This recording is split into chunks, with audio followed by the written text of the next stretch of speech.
पूर्णमदं पूर्णमिदं पूर्णात् पूर्णमुदच्यते पूर्णस्य पूर्णमादाय पूर्णमेवावशिष्यते। ओम शांति शांति शांति। ओम गुरुर्ब्रह्मा गुरुर्विष्णु गुरुर्देवो महेश्वरः गुरु साक्षात् परब्रह्म। ओम निधे सर्वविद्यानां विशजे भवरोगिणां गुरुवे सर्वलोकानां दक्षिणामूर्तये नमो नमः। ओम चिदंबराय मठाधीशं सिद्धारूढयतीश्वरं शिष्य प्रशिष्य रूपेण बोधकं गुरुमाश्रये। यदङ्घ्रिकमलद्वन्द्वं तापत्रय निवारणं शान्तैकपदं देवं सिद्धारूढमहं भजे सिद्धारूढमहं भजे।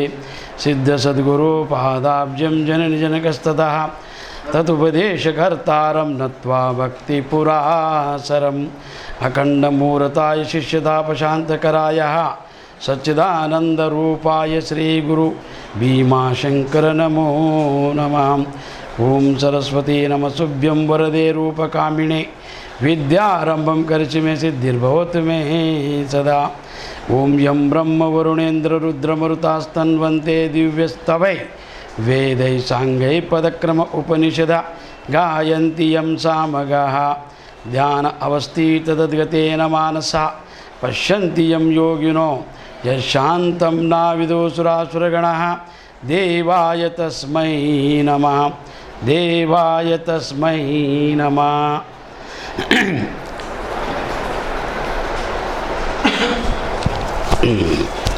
ओम नमः शिवाय।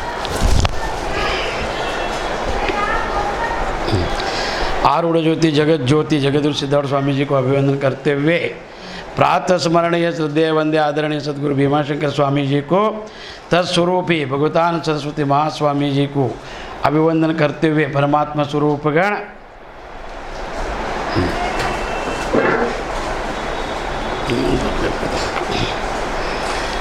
हाँ इस वर्ष अधिक श्रावण। तो पहले अधिक मास क्या है पहले जान लो। अधिक मास क्यों कि जगत में जो है 12 महीना एक साल होते हैं ना, तो सनातन में है 13 महीना और वो 3 वर्ष में एक बार आता है। तो कैसा, तो अपना जो सनातन धर्म में ये हिंदू धर्म में तो अपना जो पंचांग काल गणना सूर्य और चंद्र को लेकर किया गया है। ये सेंसिटिव मतलब जैसा चंद्र और सूर्य को तो 15 दिन जो अमावस्या और पूर्णिमा तो इसको क्या बोलते हैं पक्ष, कृष्ण पक्ष शुक्ल पक्ष। तो ये 2 पक्ष को एक मास होता है, 15 दिन अमावस्या का 15 दिन पूर्णिमा का। तो ऐसा 30 दिन अपना सनातन धर्म में पूरा आगे पीछे नहीं पूरा 30 दिन। तो ये अधिक मास की बात है। फिर तो कैलेंडर जो होता है अभी जो सब बना जो उपयोग करता है तो उसमें क्या है किसी में 28 है किसी में 30 है 31 है। ऐसा 3 साल में तो प्रत्येक 10-10 दिन प्रत्येक साल के अंदर जो है 10-10 दिन जो बचता है उसको लेकर जो 3 वर्ष में एक बार जो आता है उसका नाम है अधिक मास है। और उसका 3 नाम है अधिक मास कि वो अधिक होने पर तिथि अधिक होने पर जो कैलेंडर में जो बचता है तो उसके लिए उसका नाम है अधिक। 3 दिन एक दिन ऐसा 10 दिन है ना, तो उसका पूरा 3 दिन एक बार आता है। फरवरी में 2 दिन ना कि 3 दिन 28 है ये 29, 30, 31 तो ऐसे वो 3 दिन और बाकी जो बचा 11 महीने का तो ऐसा मिलकर क्या होता है उसका 10 दिन 10 दिन 10 दिन ऐसा 30 दिन बचता है उसका अधिक मास होता है। तो ये अधिक मास का विशेष क्या है तो 3 वर्ष में एक बार अधिक मास आता है तो उसको मलमासा पुरुषोत्तम मास बोले शास्त्रों में। तो मलमास क्यों बोला है, बचा हुआ जो उत्तिष्ठ है उसके लिए कोई अनेक शास्त्रकारों ने उसको मलमास बोला है और अनेक पंडितों ने उसको अधिक मास बोला है, मतलब अधिक हुआ है। कोई बोलते नहीं उसमें बचा है उत्तिष्ठ इसके लिए मलमास। और महात्माओं ने क्या किया अधिक और मलमास बोलने से अच्छा पुरुषोत्तम मास करके उसका नाम दिया गया। तो पुरुषोत्तम यानी कृष्ण परमात्मा। हाँ तो उनका आराधना करने से जो आप रोज़ आराधना करता है सामान्य दिन में, तो वो आराधना से, पूजा से, मंत्र से, जप से जो फल है 1000 गुना मिलता है अधिक मास में। और विशेष क्या है, अधिक मास इस वर्ष, गया वर्ष क्या था, आषाढ़ था, गया 3 साल पहला आषाढ़ अधिक था, तो अभी क्या है, अधिक श्रावण है। तो अधिक श्रावण में तो आषाढ़ मास और चतुर्मास में आया, ये विशेष क्या है इसमें, चतुर्मास में आया एक विशेष, और दूसरा क्या, श्रावण मास दूसरा, और तीसरा ये है कि ये प्रत्येक आने के लिए 36 साल चलता है। अभी फिर से श्रावण आने के लिए 3 साल 12 3 कितना हुआ, 36 ईयर में, उतना साल के बाद फिर ये आपको मिलेगा। तो ये जान लो अधिक मास क्या है। तो ये तो पहला पता लगा आपको 3 दिन है और 10 दिन, तो ऐसा 30 दिन। तो पुरुषोत्तम मास में एक, पुरुषोत्तम मास में विष्णु का जो आराधना करता है उसको ऐश्वर्य, अच्छा पत्नी, पति, संतति, आरोग्य, ये सब प्राप्त होता है और कीर्ति प्राप्त होता है उससे। इसमें जो आराधना करेगा, और विशेष क्या है ये कि चतुर्मास, सन्यासियों का चतुर्मास होता है, गृहस्थियों का श्रावण मास होता है। 1 महीना हम लोग पकड़ते हैं श्रावण मास, श्रावण है ना सुनना, तो सन्यासियों को चतुर्मास में, बारिश में किधर जाने के ने एक जगह रहकर, तो जैन, बौद्ध और सांप्रदाय में, हर धर्म में चतुर्मास का प्रावधान है। तो चतुर्मास कहाँ से प्रारंभ होता है, आषाढ़ एकादशी जो देवशयनी एकादशी से कार्तिक तक है। तो पूर्णिमा, गुरु पूर्णिमा से प्रारंभ है सन्यासियों का, पूर्णिमा से फिर आषाढ़ कार्तिक पूर्णिमा तक। तो उसमें इस बार विशेष क्या है, अधिक श्रावण है। चतुर्मास में अधिक श्रावण होने के कारण तो इसका ज़्यादा महत्व है। तो इसके लिए हमने 4 सोमवार अधिक का, 4 शनिवार रुद्राभिषेक और विष्णु का अभिषेक, ऐसा 8 निजा श्रावण में भी रखा है। तो 2 महीने में भगवद गीता ग्रंथ का प्रवचन जो मेरे गुरुजी शारदा विद्या देवता जो मेरे मति को देगा, मैं आपको बताएगा। तो ये श्रावण मास में श्रवण करना चाहिए ज्ञान का। तो श्रवण करने से क्या होता है, जो भी सुना आपने, मनुष्य क्या है, जो सुनता है, जो देखता है, जो पढ़ता है उतने ही जान सकता है, उससे आगे नहीं। तो अध्यात्म विद्या क्या है, अध्यात्म यानी, सब बंद करो फोन भी, तो अध्यात्म यानी क्या है, स्वयं को जानना। तो स्वयं में जो आत्मा है, परमात्मा का जो अंश है, उसको जानने के लिए जो आचरण किया जाता है उसका नाम है अध्यात्म। उसको जानने के लिए, नर से नारायण बनने के लिए, मनुष्य से माधव बनने का जो प्रक्रिया है वो अध्यात्म है, स्वयं को जानना। तो स्वयं को जानने के लिए वेद, उपनिषद और भगवद गीता का सहारा लिया जाता है। तो इसके लिए ये भगवद गीता जो है वेद का सार, उपनिषद का सार भगवद गीता है। और भगवद गीता एक अगर जान लिया यथार्थ रूप से जैसा वैसा, फिर कोई शास्त्र जानने के लिए कुछ भी नहीं, कोई बस्ता नहीं जानने के लिए, सुनने के लिए। तो भगवद गीता जो है विशेष है, किसके लिए, मानव जाति के लिए। केवल ये ब्राह्मण करना चाहिए ऐसा नहीं है। तो अधिक मास में हमने 2 महीना, क्यों, इसका प्रवचन विशेष करते हैं तो सालों लगता है ये ग्रंथ सुनने के लिए, तो किसके पास समय नहीं है। तो चतुर्मास में तो ये हमने क्या किया, 2 महीना यहाँ पर श्रावण मास निमित्त तो पूजा पाठ और भगवद गीता का श्रवण करने के लिए नियोजन किया। आज इसका प्रारंभ है भगवद गीता। आज विशेष क्या है, मंगलवार पुष्य नक्षत्र, पुष्य जो है वृद्धि करता है ज्ञान का, जो भी कार्य का प्रारंभ करता है तो पुष्य नक्षत्र में उसको वृद्धि होता है, 100 गुना बढ़ता है। तो उसके साथ शनि भी आता है, इतने याद रखो। तो जो आदमी, शनि यानी मन और बुद्धि को बिगाड़ने वाला, सत्य का संशोधक, सत्य को बाहर लाने वाला, शनि दुष्टग्रह नहीं है। शनि दिखाता है कि मोह, अहंकार, पदवी, प्रतिष्ठा से जो लोभी है या कुछ भी बिना विचार का कर्म करता है तो उसको फल देकर, शिक्षा देकर उसको धर्म सिखाता है, ऐसा शनि ग्रह है। शनि किसको पकड़ा तो उसको सिखाएगा क्या, अहंकारी है उसको नीचे लाएगा, और जिसने बहुत कष्ट सहन किया है उसको ऊपर लाएगा, ऐसा है। तो ऐसा आज जो पुष्य नक्षत्र गुरु का प्रतीक, शनि का प्रतीक, वृद्धि और दोनों मिलता है। और मंगल क्या स्थिर करता है, तो इसके लिए ये आज शुभ दिन में श्रावण मास का आज प्रथम अधिक श्रावण मास का प्रथम दिन में गीता का प्रवचन। तो ये गीता पहला गीता क्या है, इसके प्रस्तावना तो ग्रंथ बताएगा कोई भी। तो गीता प्रस्तावना, गीता किधर से आया, किसने लिखा और क्यों, ये पहला। गीता का प्रस्तावना में अनेक विषय है। तो भगवद गीता जो है महाभारत के अंदर का विषय है। महाभारत जो ग्रंथ है, वेद व्यास जी ने 4 वेद, 18 पुराण और महाभारत लिखा है उन्होंने। तो वेद व्यास जी का बहुत देन है जगत में, इसके लिए गुरु पूर्णिमा उनके नाम से मनाया जाता है। तो वेद व्यास उनका उपाधि है, वेद व्यास कोई नाम नहीं। वेद व्यास है ना, वे ज्ञानी व्यास है ना जो बैठता है बताने के लिए व्यासपीठ के ऊपर, तो उनको वेद व्यास बोला जाता है। एक उनका नाम है कृष्णा द्वैपायना, कृष्ण का दूसरा अवतार। और उन्होंने बद्रिक आरण्य में, नैमिष आरण्य में, बद्रिक वन में, बद्रा यानी वासा जो रहते हैं ना,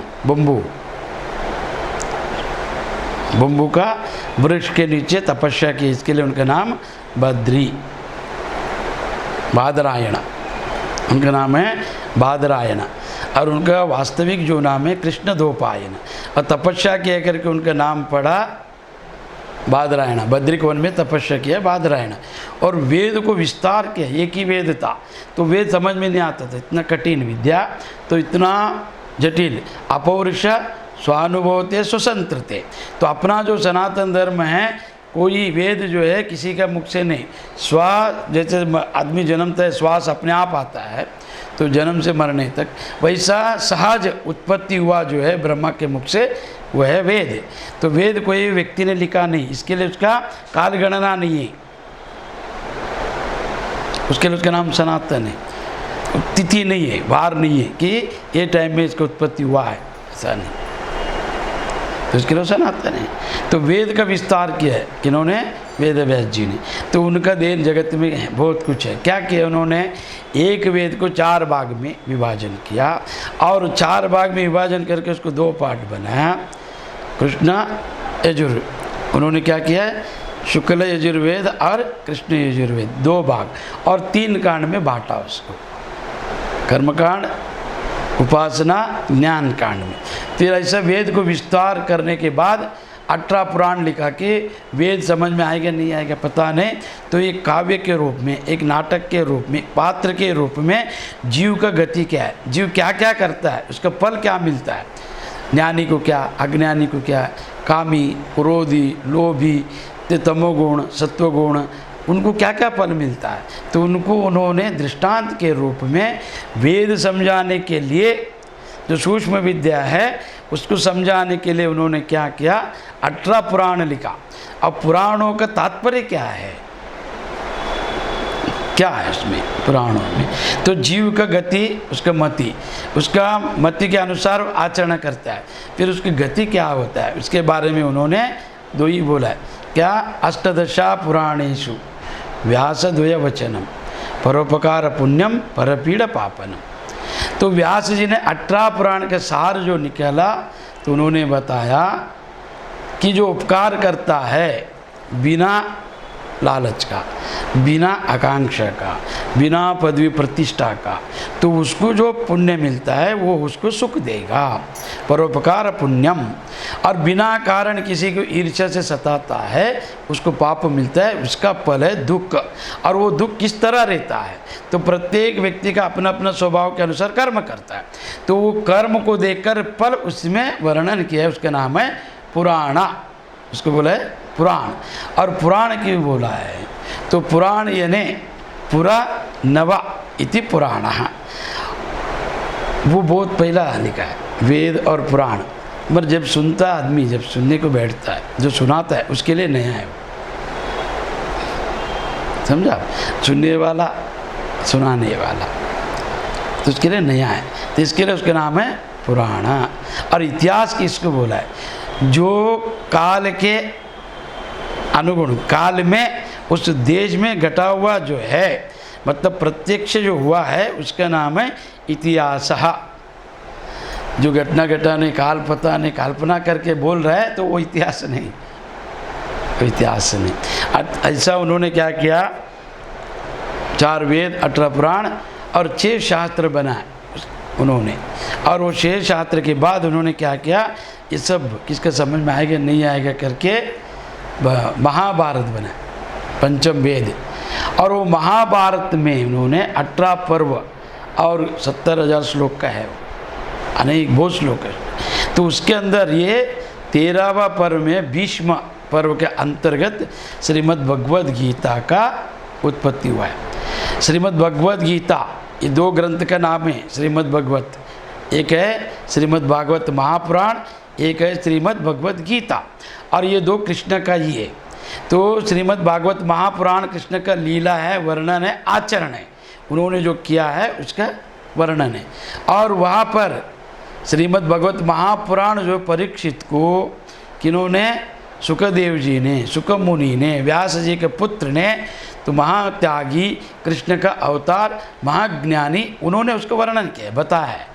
तो ये भगवद गीता क्या विशेष है इसमें, तो स्वयं भगवान ने बताया, ये एक विशेष है। भगवद गीता किसी ने नहीं बताया, स्वयं पद्मनाभस्या मुख पद्मने सुतः।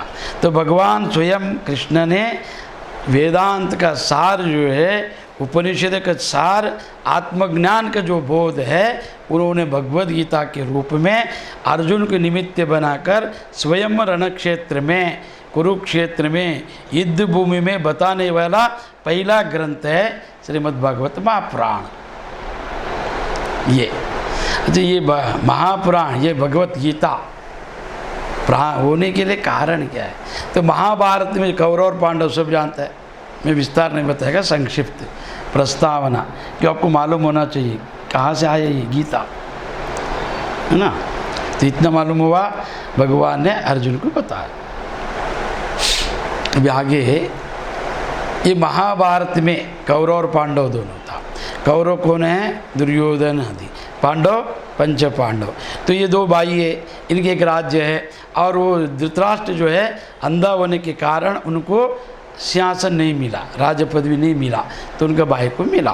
फिर उनके भाई को मिलने के बाद वो बीमारी से चला गया, तो उनका पुत्र को देने का था, उन्होंने दिया नहीं।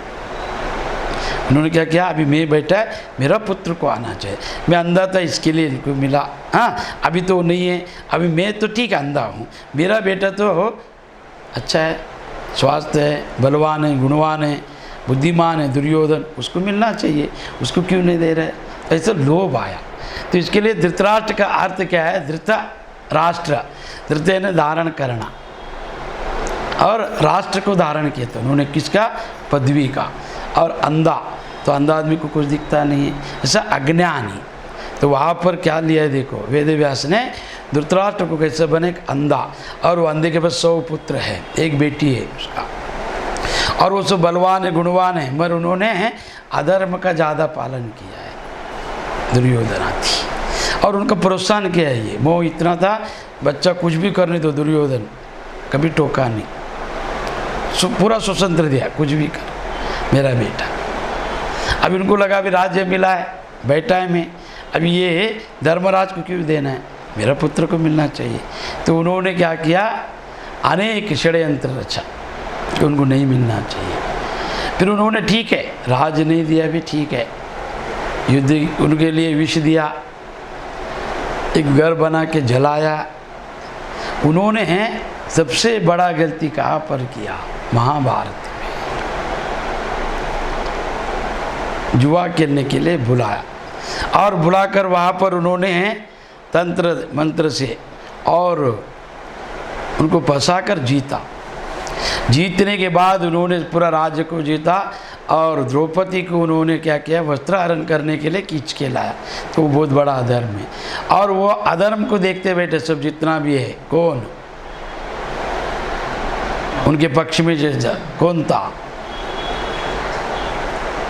कृपाचारी, द्रोणाचारी, भीष्म, महाज्ञानी लोग, ज्ञानी होने के बाद, बलवान होने के बाद, और धर्म को जानने वाला भी अधर्म को होते देख रहा है। तो वहाँ पर भगवान कृष्ण नहीं था, बाकी सब था। तो वो एक कारण बना युद्ध के लिए, अधर्म। और इसमें दो चीज़, एक भूमि, स्त्री का अपमान और महात्मा लोग का अवेलन, बहुत अपमान किया दुर्योधन ने, धृतराष्ट्र ने। तो धृतराष्ट्र ने क्या किया, वो धारण किया, धृतराष्ट्र धृता धारण, किसको, पदवी को, राज पदवी।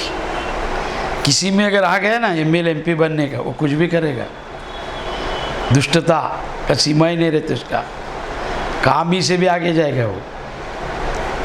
एक लोभ भी, लोभ सबसे बड़ा है, पाप कराने के लिए लोभ चाहिए, लोभ से ही सब उत्पत्ति होता है। इसके लिए कि पाप का बाप कौन है, तो लोभ है, लोभ सबसे बड़ा है।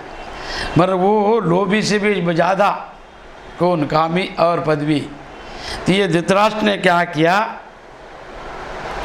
उनको नहीं दिया, तो कृष्ण परमात्मा को लाया उन्होंने। अभी कृष्ण के ऊपर सब आरोप है, भगवान कृष्ण है ना, झूठ बोलता है, चोरी करता है, झगड़ा लगाता है, युद्ध करवाया। तो भगवान ऐसा नहीं किया है। ज्ञानी जो भी कर्म करते, जो आत्मज्ञान को जाना है, वास्तविक उसका कर्म, उसका ध्यान, उसका पूजा, उसका बोलना ही सत्य है, बाकी जितना है सब असत्य है। क्यों, वो जानता है क्या है, भविष्य जानता है, स्वभाव जानता है, उनके कर्म को जानता है, गुण को जानता है। तो इसके लिए उनके जैसा मार्गदर्शक कोई नहीं रहेगा। पर उनके ऊपर आरोप किया लोगों ने, ना समझ। भगवान ने युद्ध नहीं कराया है, भगवान ने शांति दूत बनकर प्रयत्न किया, युद्ध नहीं होना चाहिए। युद्ध होने से क्या होगा, लोग मर जाएगा, राजा नहीं मरेगा। अगर राजा कोई जीता, ये दुर्योधन जीता, राजा बनेगा, उसका भोग उपयोग करेगा। अर्जुन बना तो उसको राजपाट मिलेगा। पर दोनों भाइयों के लिए, ये भाइयों का है, दोनों भाइयों का राज्य है, मगर बिना कारण जो है सैनिक मर जाएगा, तो उनका क्या होएगा। तो इसके लिए भगवान ने क्या किया, सबको बुलाया, पांडवों को पूछा धर्मराज से, आपको युद्ध करना है कि नहीं करना है। अच्छा सुनो, महाभारत का प्रस्तावना बता रहा हूँ मैं। प्रस्तावना ने कारण क्या है, कहाँ से उत्पत्ति हुआ, ये बीज क्यों गिरा, और ये गीता का उत्पत्ति कैसा हुआ, वो फिर बाद में गीता। पांडव को बुला के पूछा धर्मराज को, तो आपका कहना क्या है, धृतराज युधिष्ठिर को। तो उन्होंने बोला, भगवान मैं युद्ध नहीं चाहता, शांति चाहता हूँ, और मैं किसी को द्वेष नहीं करता। दुर्योधन मेरा भाई है, तो अज्ञानी है, अहंकारी है, घमंड है, किया उसने, मैं क्षमा करता हूँ, युद्ध नहीं चाहिए। फिर बाद में अर्जुन को पूछा, तो अर्जुन बोला मुझे भी युद्ध नहीं चाहिए, अगर हमको 5 गांव मिलता है तो बस हो गया। तो भीमसेन को पूछा, भीमसेन ने पूछा, बोला भगवान में युद्ध नहीं करेगा, अगर दुर्योधन राजा बनता है तो मैं उसके द्वारपाल बनने के लिए भी तैयार हूँ, मुझे युद्ध नहीं चाहिए। और नकल सहदेव भी बोला हमको युद्ध नहीं चाहिए। फिर इनको बिठाया भगवान ने, कृष्ण परमा द्रौपदी को बुलाया। अच्छा सुनो, द्रौपदी को बुला के पूछा आपका कहना क्या है, क्यों सभा में आप अपमानित हुआ, इन लोग नहीं, इन लोग सब सर नीचे करके बैठा। अपमान और जो नहीं करने का हिस्सा उन्होंने खींच के लाया है ना, तो इसके लिए आपका अपमान हुआ है, तो आप इसका निर्णय करो, क्या करना चाहिए, पूछा द्रौपदी को। तो द्रौपदी बोला भगवान मैं जब से अपमान हुआ तो मेरा ये पति, ज्ञान, ये धर्म, ये सभा, समाज, इन सब के ऊपर मेरा मन उड़ गया। एक भी व्यक्ति आकर टोका नहीं उनको, विरोध बोला नहीं, तो ये क्या धर्म को जानने वाले हैं। ये अज्ञानी और इतना मूढ़ व्यक्तियों के सामने, और ये 5 लोग कुछ भी नहीं किया, और भीष्मा, कृपा, द्रोणाचार्य, गुरुजन कुछ नहीं किया, सभा में बैठे सब जन कुछ नहीं किया। और दुर्योधन ने अपमान किया, किसके लिए किया पता है, कर्ण के लिए, उसका मित्र था। ये सूक्ष्म विषय है कि आप लोग पढ़ेंगे नहीं, जानेंगे नहीं। तो कर्ण को अपमान किया था कभी, जब उनका विवाह के वक्त क्या था उनका स्वयंवर। तो स्वयंवर में उन्होंने क्या देखा, दुर्योधन सब आया है ना, कौरव पांडव और कर्ण भी। तो कर्ण क्या है, वास्तविक उनका बड़ा भाई है, उनको पता नहीं है, और उन्होंने शूद्र के घर में पला बड़ा, और दुर्योधन ने क्या किया, उसको राज देकर अंगराज बनाया। तो ये देखा अगर ये सब में इशारा रहेगा, जीत जाएगा तो मैं इनका अधीन हो जाएगा, और किसका, अधर्म का सेवा करना पड़ेगा, दुर्योधन का। तो उसके लिए उन्होंने, द्रौपदी ने कर्ण का अपमान किया था। कर्ण का अपमान किया तो कर्ण ने मन में रखा कि 10 आदमी में मेरा अपमान किया स्त्री ने। अब है ना, किसी को भी अगर मारा ठीक है, अपमान नहीं करने का, निंदा सबसे बड़ा पाप। तो ये अपमान है, निंदा से इतना बड़ा युद्ध हुआ, महाभारत युद्ध, इससे बड़ा युद्ध नहीं हुआ है। केवल अपमान, अपशब्द। तो दुर्योधन कर्ण ने बोला दुर्योधन को कि उनको खींच के लाओ, अपमान करो, जंगा पर बिठा लो और मान सम्मान निकाल दो करके, वस्त्र अपहरण करो। तो इतना कनिष्ठ बुद्धि तो उनमें था। तो इसके लिए तो पूछा भगवान ने द्रौपदी को, क्या करना चाहिए द्रौपदी, पहले आप जाओ, आपको मैं क्या बताऊँ।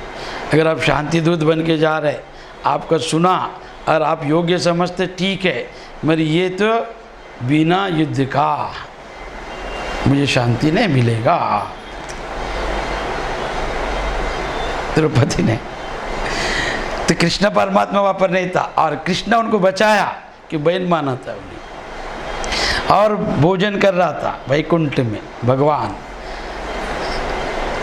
रुक्मिणी जब भोजन दे रहा था, ऐसा भोजन कर रहा था, देखा और सब छोड़कर भागा, और भागते वक्त लेट हो गया। तो इन्होंने अदृश्य शक्ति से वस्त्र का प्रयोग किया, उनका मान सम्मान बचाया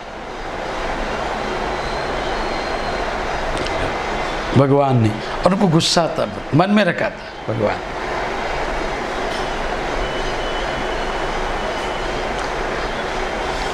मन में रखा था। फिर जा उन्होंने पूछा, द्रौपदी को देखा, बोला तेरा अपमान ज़्यादा हुआ है, तेरा मान सम्मान गया, तेरा प्रतिष्ठा गया, मैं तेरा रक्षणा करेगा। सभा में भी किया, अभी सबको बाहर लाकर मैं उनको शिक्षा देगा बोलकर। और उन्होंने अस्त्र नहीं उठाया है, याद रखो। भगवान चाहता तो सुदर्शन चक्र से 1 घंटे में सबको मार सकता है ना, और उन्होंने क्या है, आप बाई का है, यहाँ पर धर्म को भी टिकाना है और दुष्टों को बाहर लाना है और धर्म का स्थापना करना है। तो इसके लिए उन्होंने इतना बड़ा लीला रचा। याद रखो, भगवान ने झगड़ा नहीं लगाया, कभी क्यों लगाया, ज्ञानी क्या जरूरत है, संकल्प करे तो मरने वाला, तो उनके लिए इतना बड़ा क्या है, कुछ भी नहीं। तो भगवान क्या किया, गया बात करने के लिए, दुर्योधन को बोला मैं आ रहा हूँ, तैयार रहो बात करने के लिए। और भगवान के पास गया, भगवान गया किसके पास मालूम है, दुर्योधन के पास। तो उनके पास भोजन नहीं किया कि वो पापी है, अज्ञानी है, मूर्ख है। उसने गुरुजनों का अपमान किया, स्त्री का अपमान किया है, माता पिता का अपमान किया है, केवल मित्रों का संग किया बल जमा करने के लिए। जितना भी बलवान है, बुद्धिमान है, दुष्ट है, सबको उसने रक्षणा किया और उनको जमा किया है। तो इसे उनको पता था। तो गया तो भीष्म बोला मेरे घर पे आ, गया नहीं भीष्म का।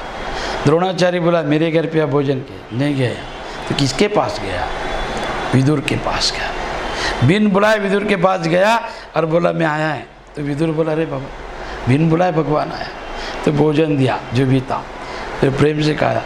तो क्यों किया ऐसा, अगर भगवान में पक्षपात होता तो मूढ़ता होता या राजनीति रहता तो उनके पास जा सकता था ना, नहीं। उन्होंने देखा इतना बड़ा गुरुजन होकर इन्होंने अधर्म का सहयोग, अधर्म को सपोर्ट किया और एक शब्द भी नहीं बोला। ज्ञानी क्या जाता है, सत्य को जो नहीं बोलता है वो असत्य का पक्ष लिया है, मतलब वो भी उसमें शामिल है। केवल उनका भोजन कार है, उनका मान सम्मान ले रहे करके अपना आत्म को बेच दिया दुर्योधन। किसने? द्रोणाचार्य ने, भीष्म और कृपाचार्य। तो ठीक है, मरण तो एक बार आता है ना, रोज मरेगा। तो उसके लिए उन्होंने उनको गया नहीं पूछा, उन लोगों ने भगवान क्यों नहीं आए?